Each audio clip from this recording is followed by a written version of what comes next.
You better not duck me, son. You better not duck me, son. No misses for the man.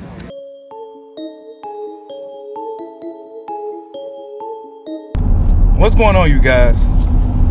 So we discussed yesterday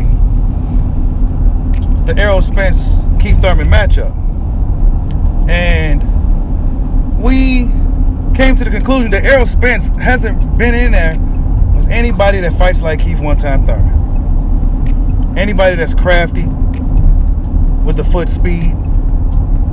We haven't seen Errol Spence Jr. in there with anybody that can give him the lateral movement. We haven't seen it since he was an amateur. Was this by design in moving Errol Spence? Because if you look at his opposition leading up until now, nobody was crafty. Nobody was crafty. Nobody was a fleet-footed guy. Nobody was sticking and moving. They was usually standing right in front of Errol Spence Jr. But with Keith one-time Thurman, that potential matchup, Keith Thurman is a crafty, fleet-footed fighter.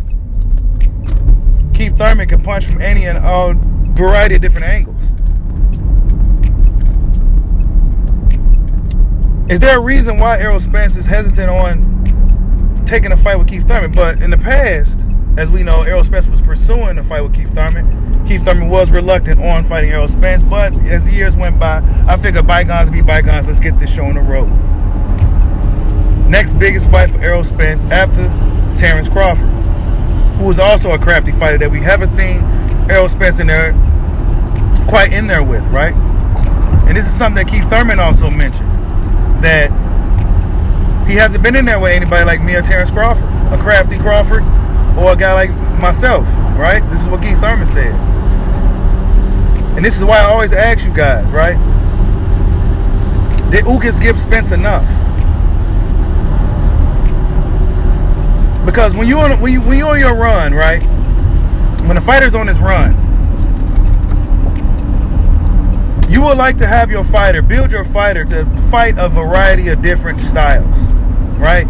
So when he's in there with the crafty, slick movers, he can deal with it. When he's in there with the brawlers, the pressure fighters, he can deal with it. When he's in there with the seek and destroy guys with the good boxing ability, he can deal with it.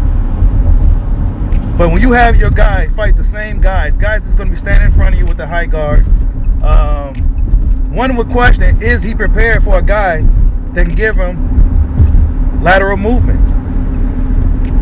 Now, if Errol Spence may very well cut Keith Thurman off and beat him to the body, but that's yet to be seen. Last time we seen Spence in there with a lateral mover was in the amateurs against the Kazakhstan fighter. The guy gave him a lot of trouble. He actually beat Errol Spence. That's the last time we seen him. Now, it was amateurs, but that's the last time he was in there with that type of fighter, that style of a fighter. And I always ask the question for years. I need to see more from Errol Spence. Meaning, I need to see him in there with guys that may be bigger, stronger, faster, longer. I didn't necessarily see that neither. But with a stylistic matchup with Keith Thurman,